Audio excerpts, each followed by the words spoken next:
Today we're going to look at how to replace the pick roller on a Fujitsu 6110 or 6130 scanner.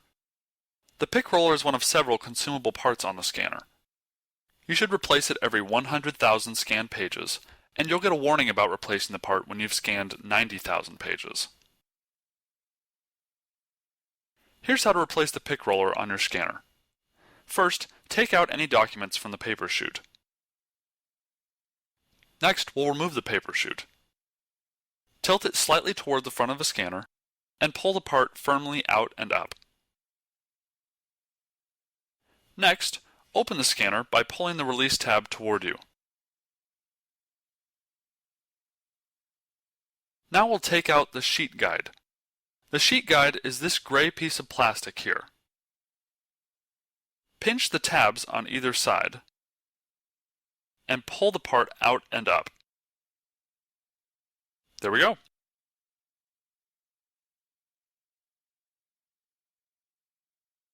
Next, we'll remove the shaft that the pick roller sits on. To do this, first rotate this bushing here up, like so. This will allow us to now remove the shaft that the pick roller sits on from the scanner. To do so, pull it to the left and up.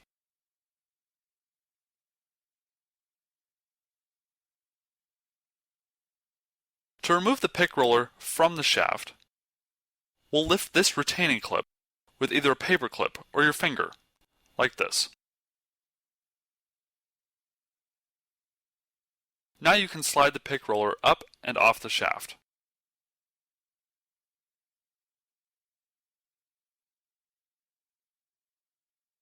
Set the replacement pick roller on the end of the shaft.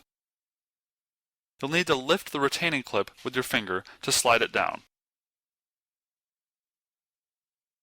Make sure that this projection here lines up with the corresponding slot in the pick roller, and slide it down until the part clicks into place. Now we'll do everything in reverse. Insert the shaft back where it came from, and rotate the bushing down. Next, we'll put back the sheet guide. Pinch the tabs once again, and place it back where it came from. Now close the scanner, and we'll put back the paper chute. Insert the tabs into the corresponding slots and firmly push it into place. You're done! If you're a Scan123 customer and need any additional help, contact support online at scan123.com. Thanks for watching!